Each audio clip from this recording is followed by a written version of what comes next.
Good morning, geography students.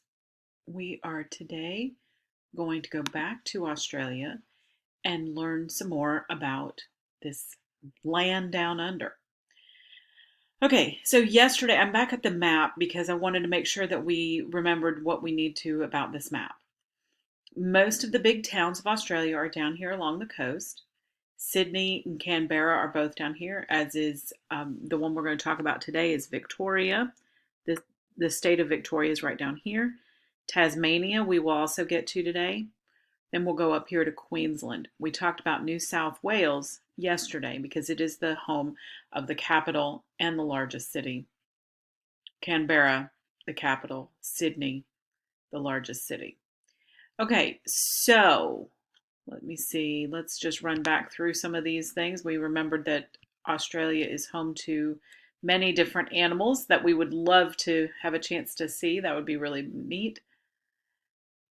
Um, we also talked about the Great Dividing Range. Remember, it goes down, is this right here, this huge long mountain chain, and it's several different sections of mountains. One of them is the Snowy Mountains, one of them is the Blue Mountains, lots of different names, but it all makes up the Great Dividing Range, and it really controls the climate for the whole island. Okay, so we talked about the fact that Australia was founded by James Cook and started as a prison colony for Britain. The highest mountain is Mount Kosciuszko, and we even talked about jumbucks, the Australian word for sheep. All right, and this is the capital, Canberra. I talked about the fact that it was a planned community, completely mapped out and designed before one building was built. And here we go with Victoria. All right, so let's change this over to a full screen. There we go. All right, so Victoria, remember, is located in that southeast corner of Australia. I showed that to you on the map just a second ago. It's actually formed as a split from New South Wales in 1851. Sorry. There we go. Most of the population in Victoria lives in Melbourne, the largest city. It is the capital of that state, but not the capital of the country, but the nation's second largest city. It's beautiful, isn't it? Victoria is home to Australia's largest oil field, and they also provide a lot of natural gas for the whole country. Interestingly enough, this is not in your notes, but college in Australia is based on admission to college is based on a statewide exam on a for each state, okay? Those who pass receive a lot of financial aid to go to college from the government, but the schools are very, very selective. And the large numbers who are denied enrollment have little chance of receiving a college degree because there are very few private colleges in Australia. So you have to, be at the top of your class and have everything perfect to be able to go. Okay, so the Latrobe Valley in Victoria holds one of the world's largest deposits of lignite, which is a brown coal. It's a dirtier coal. It doesn't burn as cleanly as the black coal that we're used to.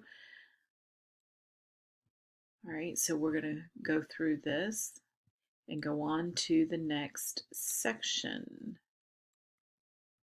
I have not assigned SRQs, and that's on purpose because we're going to go through this chapter so quick.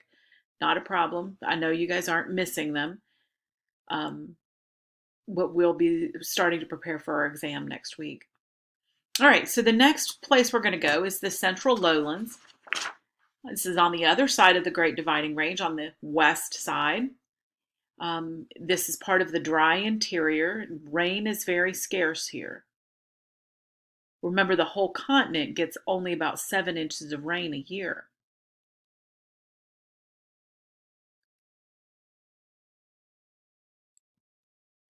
So waters flow down from the Great Dividing Range, and we get these nice leisurely rivers in the flat inland, but they're not there just aren't enough of them, sorry, to keep the whole continent irrigated. There's 3 places where these rivers drain. We're going to kind of skip through this. This is not that important, but isn't that neat? Nice flat river there. The most important river in Australia is the Murray River. It's 1,400 miles long. That's the Amazon, not the Amazon, the Nile River that we just studied in Egypt is over 4,000. So this is considerably shorter. But then again, the continent is smaller too. All right, let's look at Tasmania. These are the parts, the countries that are in the states, excuse me, that are in the central lowlands. Tasmania is an island. It is Australia's smallest and least populated state. And of course, most of us know know Tasmania from the Tasmanian devil. I don't know if I hope you've heard of it. It is an animal that is only found. It is a mammal. It's only found on the island of Tasmania, although it once lived on mainland Australia as well, but it's been removed from there. It preys on small to medium-sized animals, and it can devour an entire carcass, including the bones, in a very short time. Um, the island was founded by the Dutch explorer Tasman, Abel Tasman. It was named after him. I don't think he actually found the island, but no, he did. He founded the island in 1642. Sorry. All right, so Tasmania has a lot of apples. It's very popular there. Not too much about Tasmania. Let's look at Queensland. Queensland is on the northeast corner. It's in the upper right-hand corner if you're looking at a map of Australia. It is the youngest state. It was formed in 1859. And it is the home to the majority of the Great Barrier Reef. The Great Barrier Reef is an incredible natural wonder, 1,600 miles long. It makes travel dangerous for shipping because the reef comes so close to the surface that boats that sink too far have to go around it. Um, the reef is home to more than 1,500 different types of fish.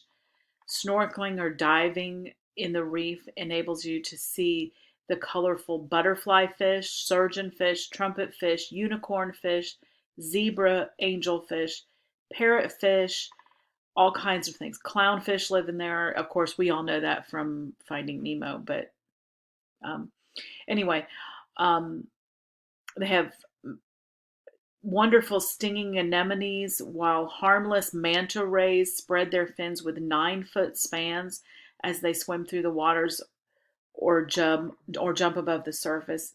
Um, you may see grouper and marlin. Moray eels can be searched out in nooks and crannies. Barracudas, stingrays, sharks prowl the waters but rarely bother the snorkelers. More dangerous to visitors are the lionfish with their poison-tipped fins. Scorpionfish and stonefish with poison spines also lurk on the bottom. But you can see the waters are beautiful, and it's a great place to go snorkeling and diving. Isn't he pretty? All right, so the landscape is dotted also here with artesian wells. This is water under the surface of the ground, where you don't even need a pump. There's a hole in the ground. It bubbles up and creates a freshwater place where you can get to fresh water. It moves through layers of underground rock called an aquifer. Okay, that is described on page 552 in your textbook if you want to read more about that. But the water comes off of the mountain and lands in these aquifers, and then through a hole in the ground it will just bubble up and come up onto the surface where you can get to it. To the west, beyond the low mountains and hills of the Great Dividing Range, the land becomes dry and grassy. It's perfect for cattle farming, and that's what they do here. But they don't call it. They don't call them cowboys. They call them stockmen, and they live on large, not ranches, but cattle stations.